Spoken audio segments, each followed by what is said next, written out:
साल पहले जापान में एक बहुत ही तेज गति की ट्रेन चलती थी, पर सरकार ने उसे बंद कर दिया था। बहुत साफ सुथरी ट्रेन होने के बाद भी और बहुत तेज गति होने के बावजूद भी सरकार ने उसे क्यों बंद कर दिया था, ये सबके लिए बहुत आश्चर्य का विषय बना हुआ था। उस ट्रेन को अब एक सुरक्षित जगह खड़ा कर दिया गया था। लोग उसे दूर से देखने आते थे। बाहर के देशों से भी लोग उस ट्रेन को देखने आते थे। उस ट्रेन को अंदर से देखने की अनुमति किसी को भी नहीं दी जाती थी। एक बार किसी बाहर के देश से एक परिवार उस ट्रेन को देखने आता है। उनके 2 बच्चे रहते हैं, टिया और टोनी। उनके दोनों बच्चे बहुत ही शैतान हैं। ट्रेन की स्टोरी को सुनकर दोनों बच्चे उस ट्रेन के अंदर जाने का ठान लेते हैं। इस ट्रेन के अंदर जरूर जाऊंगा और मालूम करके आऊंगा कि इस ट्रेन में क्या है। टोनी, तुम्हारे साथ चलूंगी क्योंकि मैं भी जानना चाहती हूँ कि आखिर इस ट्रेन में है क्या। दूसरे दिन रात को टिया और टोनी दोनों मौका पाकर सबसे छुपते हुए उस ट्रेन के अंदर घुस जाते हैं। ट्रेन अंदर से बहुत ही शानदार होती है। दोनों पूरी ट्रेन घूमते हैं और घूमते घूमते थक जाते हैं।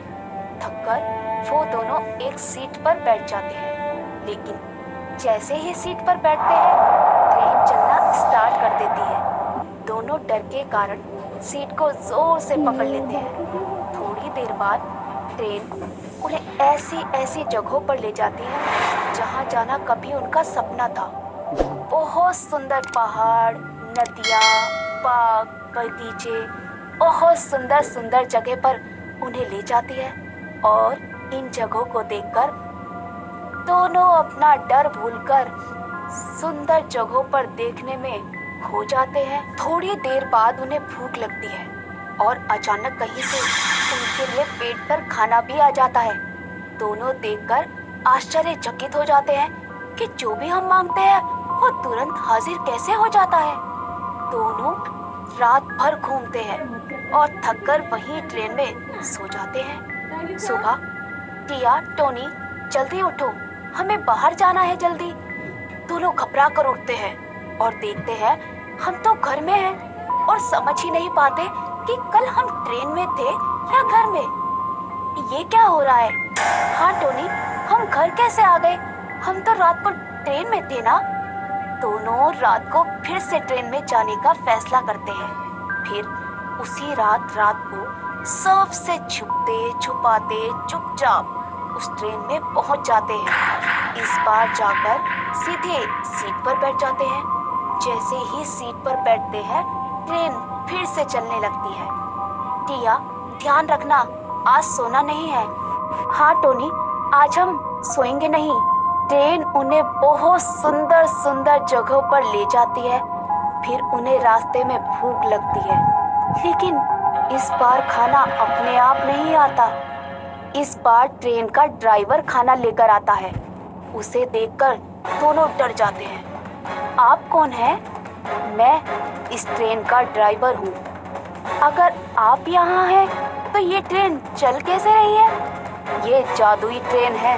पहले मैं इस ट्रेन को चलाता था और ये ट्रेन जापान की सबसे सुंदर सुंदर जगह पर जाती थी।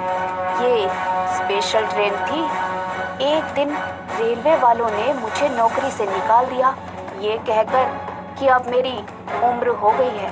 मैंने उनसे बहुत प्रार्थना की कि मुझे नौकरी से ना निकालें।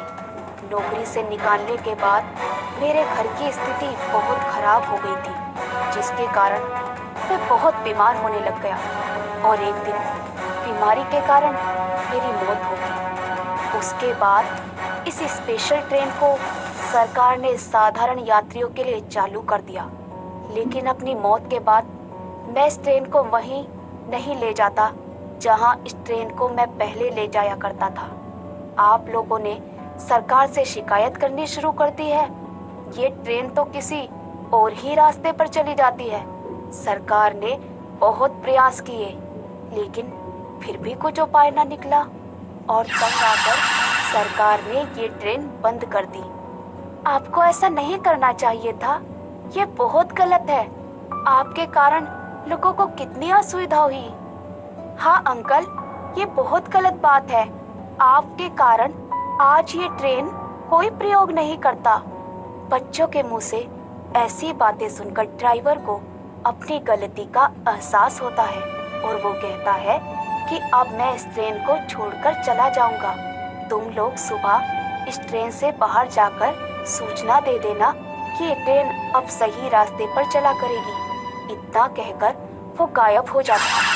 दोनों बच्चे सुबह तक स्टैंड में ही बैठे रहते हैं। दोनों के माता पिता ढूंढते हुए वहीं आते हैं। माता पिता के साथ ट्रेन के सिक्योरिटी गार्ड भी ट्रेन के अंदर आ जाते हैं। दोनों बच्चे कल रात की घटना के बारे में सबको बताते हैं। सब मिलकर इस बारे में रेलवे विभाग से बात करते हैं और बहुत मेहनत मशक्कत के बाद उस ट्रेन को दोबारा से शुरू किया जाता है। कुछ महीनों बाद जब ट्रेन दोबारा से शुरू होती है तो दोनों बच्चे उस ट्रेन में बैठने के लिए आते हैं और देखते हैं कि दूर कहीं वही पुराना ट्रेन का ड्राइवर खड़ा हुआ है। वो उन्हें देख रहा था और खुश हो रहा था। इस कहानी से हमें ये शिक्षा मिलती है कि कभी भी हमें अपने स्वार्थ के कारण दूसरों को असुविधा नहीं पहुंचानी चाहिए।